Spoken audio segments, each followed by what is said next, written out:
नमस्कार मंडळी, आपण बघत आहात सुमन्स मॅजिक। उन्हाळा चालू झालेला आहे। कडकडीत उन्हातून आल्यानंतर असं थंडगार काहीतरी खावंसं वाटतं। तर मी नॅचरल कलर वापरून लिंबू कॅन्डी बनवलेली आहे। तर ही कशी बनवायची, तर त्यासाठी व्हिडिओ अजिबात स्किप करू नका। आणि चॅनलला सबस्क्राइब केलं नसेल तर प्लीज चॅनलला सबस्क्राइब करा आणि अशाच माझ्या नवनवीन रेसिपीसाठी माझ्या चॅनलला फॉलो करा। चला तर व्हिडिओला लगेचच सुरुवात करू। सगळ्यात आधी आपल्याला इथे लिंब लागणार आहे। लिंबू कॅन्डी म्हटलं की लिंबच लागणार आणि त्यासाठी इथे मी 3 लिंब घेतलेले आहे। तर तुम्हाला किती प्रमाणात करायचे आहे त्याप्रमाणे तुम्ही इथे लिंब घेऊ शकता। तर सुरुवातीला आपल्याला लिंब कापून घ्यायचे आहे। लिंब स्वच्छ धुवून घ्यायचे आणि त्यानंतर कापून घ्यायचे आणि जास्त रस पडावा म्हणून एक ट्रिक वापरायची आहे आपल्याला।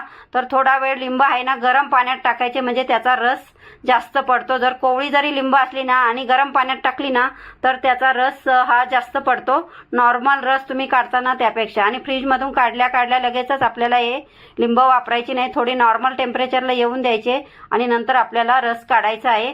कारण उन्हाळ्यामध्ये लिंब खूप महाग असतात ना। तर अशा प्रकारे तुम्ही कॅन्डी घरात बनवून ठेवू शकता आणि दुपारच्या वेळेस आपल्याला थंडगार काहीतरी खावंसं वाटलं असेल किंवा सरबत जरी प्यायचं असेल ना तर अशी कॅन्डी तुम्ही बनवून ठेवा। बघा म्हणजे 5 ते 6 चमचे आपला लिंबाचा रस इथं निघालेला आहे। आता सगळा रस काढून घेतलेला आहे आणि जी सालं निघालेली आहे ना ती आपल्याला टाकून न देता त्याचं आपल्याला लोणचं वगैरे चटणी असं काही तुम्ही बनवून ठेवू शकता किंवा क्लीनर सुद्धा बनवून ठेवू शकता। हे सर्व व्हिडिओ माझे चॅनलवर अपलोड झालेले आहे, तिथे जाऊन तुम्ही बघू शकता। थंडगार पाणी आपल्याला 1 लिटर त्यामध्ये टाकायचं आहे आणि चिमूटभर आपल्याला त्यामध्ये मीठ टाकायचं आहे। आता हे सगळं आपल्याला मिक्स करून घ्यायचं आहे व्यवस्थित आणि त्यानंतर आपल्याला साखर टाकायची आहे। तर इथे मी 8 ते 9 चमचे साखर टाकलेली आहे। तर ही खांड म्हणून साखर मिळते, म्हणजे खडी साखरेची जी पावडर असते ना तर तशा प्रकारची ही माझ्याकडे साखर आहे। तुमच्याकडे नॉर्मल असेल तर ती सुद्धा तुम्ही टाकू शकता। यामुळे जास्त असा गोडवा याला जास्त येत नाही, ही कमी गोड असते आणि आपल्याला खाण्यास सुद्धा शरीराला अपायकारक नसते, म्हणून खांड ही शक्यतो यामध्ये आपल्याला वापरायची आहे। साखर न वापरता इथे खांडचा वापर करायची आहे। आता हे आपल्याला 4 भागात डिवाइड करून घ्यायचं आहे। तर यामध्ये आपण काही नॅचरल कलर वापरणार आहोत, कुठलाही केमिकलचे कलर न वापरता, कुठलाही फूड कलर न वापरता आपल्याला कलरफुल कॅन्डी कशी बनवायची। तर सुरुवातीला आपल्याला असे 2 पावडरी लागणार आहे, एक गाजराची पावडर आहे आणि एक बीटची पावडर आहे। तर याचा व्हिडिओ मी चॅनलवर ऑलरेडी अपलोड केलेला आहे, तिथे जाऊन त्या पावडरी कशा बनवायच्या तर त्या तुम्ही बघू शकता। तर सुरुवातीला इथे मी बीटची पावडर टाकणार आहे 1 चमचा। तर बघा बीटची पावडर टाकल्यामुळे अगदी नॅचरल कलर येतो। ही बीटची पावडर तुम्ही बनवून ठेवली ना तर तुम्ही सकाळी सकाळी याचा ज्यूस पिऊ शकता, त्यामुळे रक्तवाढीसाठी याचा भरपूर फायदा होतो। इथे बघा गाजराची 1 चमचा टाकलेली आहे, तर त्यामुळे त्याचा कलर ऑरेंज येतो। असा तुम्हाला ऑरेंज कलर टाकण्याची गरज पडणार नाही आणि बीटमुळे रेड कलर होतो आणि त्यामुळे तुम्हाला रेड कलरची कॅन्डी खायला मिळेल। आणि इथे मी मात्र फूड कलर थोडासा वापरलेला आहे, पावडरच्या स्वरूपात आहे। तर तो ग्रीन कलर करण्यासाठी इथे माझ्याकडे ग्रीन कलरची पावडर नव्हती ना तर तुमच्याकडे कोथिंबीर पावडर किंवा आपली पालकची जर पावडर बनवून ठेवली असेल ना तर ती सुद्धा तुम्ही यामध्ये टाकू शकता, पण माझ्याकडे अवेलेबल नव्हती म्हणून मी इथे थोडासा फूड कलर वापरलेला आहे। तर आता आपले सगळे कलर आपण मिक्स करून घ्यायचे आहे आणि असे आपल्याला पॉप्सिकल बनवून ठेवायचे आहे। तर तुमच्याकडे कुठलेही असं हे असेल ना यामध्ये आपल्याला हे भरून ठेवायचे आहे। तर आता दोन याच्यात एक कलर आपण वापरणार आहोत।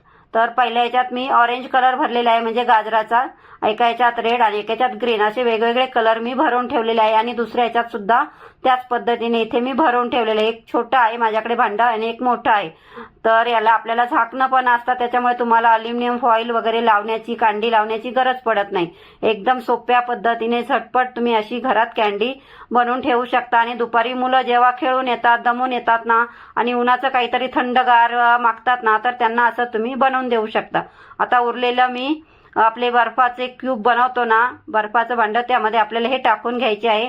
तर जेवढे बसेल तेवढे वेगवेगळे कलर यामध्ये टाकून ठेवा आणि हे क्यूब काढून तुम्ही याचं सरबतही बनवू शकता।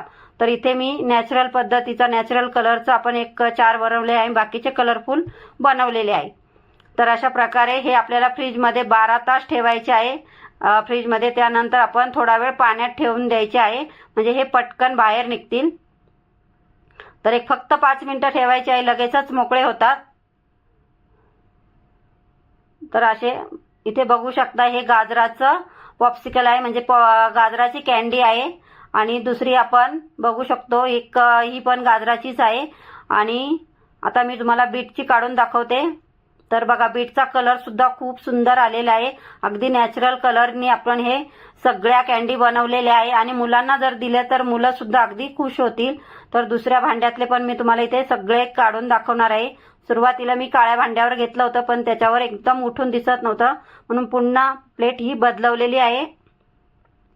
तर अशा प्रकारे आता ह्या सगळ्या कॅन्डी मी एका प्लेटमध्ये तुम्हाला काढून दाखवणार आहे आणि नंतर तुम्ही परत भांड्यामध्ये ठेवून देऊ शकता. आणि इथे बर्फाचे क्यूब जे केले आहेत ते सुद्धा आपल्याला एका प्लेटमध्ये काढून घ्यायचे आहे. आणि नंतर तुम्ही जेव्हा तुम्हाला खायचे असतात किंवा सरबत बनवायचं असेल त्यावेळी तुम्ही हे परत त्यामध्ये भरून ठेवू शकता. आता इथे मी व्हिडिओ तुम्हाला दाखवण्यासाठी पूर्ण काढून दाखवलेले आहे, कारण बरेच लोक म्हणतात की तुम्ही आधी असे दाखवतात आणि नंतर वेगळे दाखवतात, म्हणजे ते रेडीमेड आणलेले असतात. तर हे तुम्हाला मी सगळे सविस्तर व्हिडिओ मी इथे दाखवलेले आहे. तर बघा गाजराचं तर खूप छान लागतं आणि बीटचंही खूप छान लागतं. तर यामुळे तुमच्या शरीरात बीटचं प्रमाण जातं. असे मुलं गाजर बीट खात नाही ना, तर त्यांच्यासाठी एकदम असा उत्तम पर्याय. तर अशा प्रकारे उन्हाळ्यात ही थंडगार अशी कॅन्डी नक्की बनवून बघा. चॅनलला सबस्क्राईब केलं नसेल तर प्लीज चॅनलला सबस्क्राईब करा आणि अशाच माझ्या नवनवीन रेसिपीसाठी माझ्या चॅनलला फॉलो करा. माझे व्हिडिओ तुम्ही कुठून, कुठल्या राज्यातून, कुठल्या शहरातून बघता ते सुद्धा मला कमेंट करून नक्कीच सांगा. व्हिडिओ बघितल्याबद्दल थँक्यू, धन्यवाद.